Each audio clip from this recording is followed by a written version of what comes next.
All right, so this is for 7th grade 9-1 notes on circles and circumference. Please copy down the vocabulary and the first example there with the model picture, and then come back.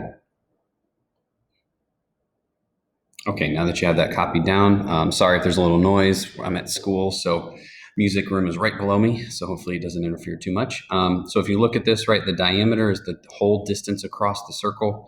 So D equals 2R. Okay, so we're looking right here. And then we've got the radius is half the diameter, so we can just divide both sides by 2, and we get this second formula over here. Radius is half the diameter. So those are two formulas that you should know. So if we look at the diameter of a circle is 18 feet, what is the radius? So D equals 2R. So the diameter is 18 feet, so we can use this. We want to know what the radius is, so we can fill it in this way. 18 equals 2R. Divide both sides by 2, and we get 9 equals R. Or you could do R equals diameter divided by 2. So R equals 18 divided by 2. So R equals 9. All right. If we're given the radius of a circle is 7 centimeters. What is the diameter? So if we use this formula, 7 equals D divided by 2, multiply both sides by 2, times 2 times 2, and we're going to get 14 equals the diameter. Or you could use the other formula, D equals R, 2 times R, 2R is 14. Now, interesting fact, right? If you measure the distance around a circle, then divide by that diameter, you will get pi. So pi is represented by the symbol pi, right? And it's approximately 3.14 or 22 over 7. So basically what we're saying is the circumference divided by the diameter always equals pi. And that's how we get our formula for circumference, which is right here with example 3. So this formula is really important, right? The circumference is basically the perimeter.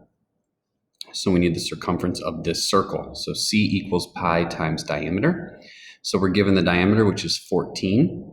So we would say that C equals pi times 14. So we could answer this by simply doing pi times 14. So C equals 14 pi. So that would answer it in terms of pi.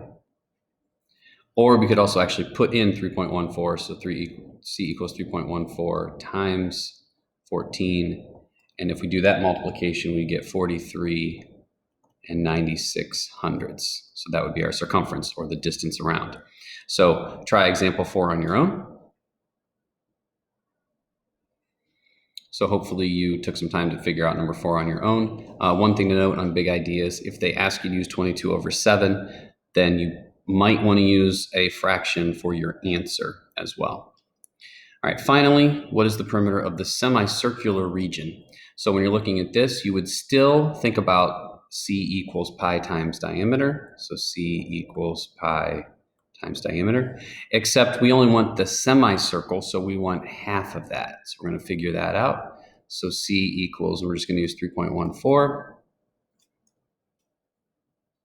14 times 12.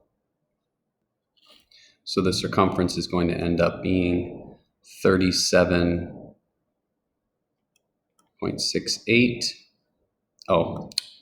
Divided by 2. So we're going to divide that by 2. So the circumference is going to be 18 and 84 hundredths for the semicircle. And then to get the final answer, you would add the 12 feet that goes across the bottom. So the semicircular region would include that. So you have to do 12 plus 18 and 84 hundredths. So that total semicircular region, that perimeter of that would be 30.84.